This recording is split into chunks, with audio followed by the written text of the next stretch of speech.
Just then Wilbur launched another kick at Durand's stomach.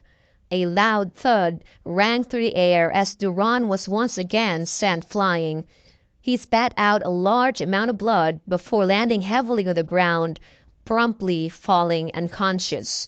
As he landed on the ground, a palm-sized token fell from his clothes and rolled to Wilbur's foot.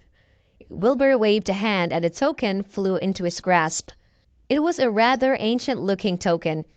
The token was completely black and covered with engravings of clouds, save for the blood-red sword in the middle of it. There seemed to be a strange energy that was seeping out of the token, trying to enter Wilbur's body.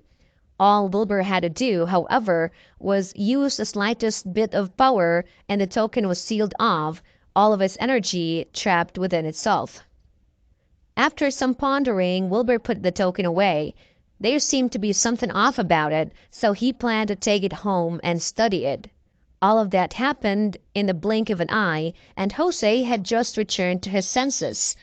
He could hardly believe that Wilbur had taken Durand down just like that. He had never quite seen such terrifying power before. Jose struggled to get to his feet, bowing deeply to Wilbur. "Thank you for saving my life, sir. I pledge my life to you. I shall serve you whenever you need me. All you need to do is ask." Wilbur glanced at him. "You're injured pretty badly." "Yes," Jose said, ashamed. "My skills were insufficient and Durand injured my internal system. It's going to take some time for me to restore myself before I can serve you, sir." Wilbur frowned. "Come with me for now, then."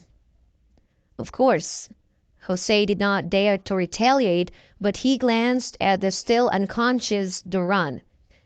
Wilbur said, "It's up to his own fate whether he lives or not. Just let him be." "Yes, sir." Wilbur got in the car and Jose sat in the back before the car continued driving.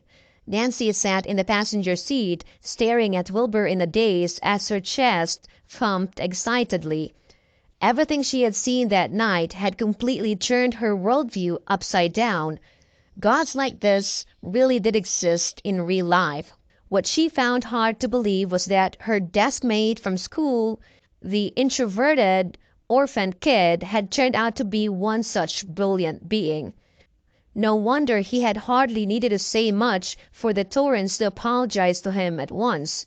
That was how powerful he truly is. Not long after that, Wilbur arrived where he was supposed to drop Nancy off. The pair got out of the car, not knowing what to say.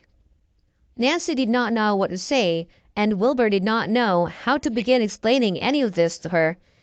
In the end, it was Wilbur who broke the silence. "You saw everything, so I won't hide the truth from you. After I left school, a miracle happened, and now I have superhuman strength." "I saw that," Nancy mumbled. Wilbur sighed. "Can you keep this a secret from me?" "Of course," Nancy smiled. Wilbur nodded, smiling back at her. Nancy waved, then turned to enter her apartment. Wilbur only got into the car after Nancy disappeared from his line of sight. After that, he drove back to Castlebury. Just as he had parked the car, Wilbur saw a figure kneeling at his door.